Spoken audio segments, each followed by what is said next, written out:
Então temos um recipiente na forma de um cilindro dotado de êmbolo que vai se mover livremente através dele. É um pistão. Temos encerrado no recipiente uma amostra de gás perfeito a uma certa temperatura, ocupando inicialmente um volume V1.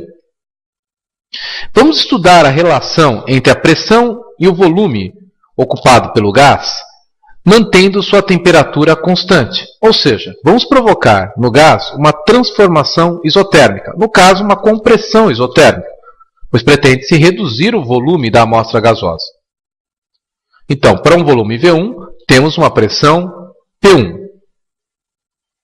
Se pressionarmos o êmbolo de maneira quase estática, muito lentamente, vamos perceber que há redução de volume do gás, mas a temperatura do gás não se modifica, ou seja, o grau de agitação das moléculas permanece constante.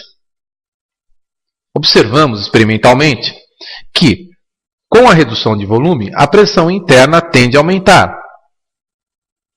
Se novamente reduzirmos o volume, de maneira a temperatura do gás em nenhum momento se alterar, teremos que, para um volume ainda menor, teremos uma pressão ainda maior.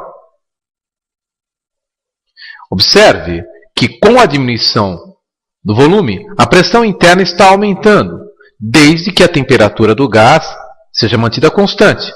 Uma transformação, portanto, isotérmica.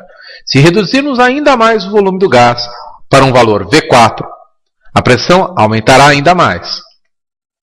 A experiência mostra que a dependência entre a pressão e o volume de uma amostra de gás ideal à temperatura constante é inversamente proporcional, ou seja, a função que caracteriza a relação entre pressão e volume numa transformação isotérmica gera, nesse plano cartesiano, uma curva típica das funções inversamente proporcionais, chamada hipérbole.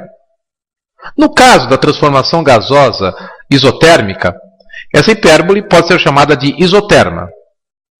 Isoterma, portanto, é a curva gerada no diagrama de Clapeyron, pressão versus volume, em que todos os pontos a ela pertencentes geram, através da sua pressão e o volume característico deste ponto, na equação de Clapeyron, uma mesma temperatura. Então, o par P4, V4, o par P3, V3, o par P2, V2, o par P1, V1, que pertencem a essa isoterma, geram na equação de Clapeyron uma mesma temperatura para uma certa amostra de gás. É muito comum colocarmos a temperatura em que se ocorre a transformação isotérmica ou a temperatura característica da isoterma ao lado da curva. Essa temperatura, em geral, é colocada na escala Kelvin. Então, dizemos que numa transformação isotérmica, a pressão é inversamente proporcional ao volume.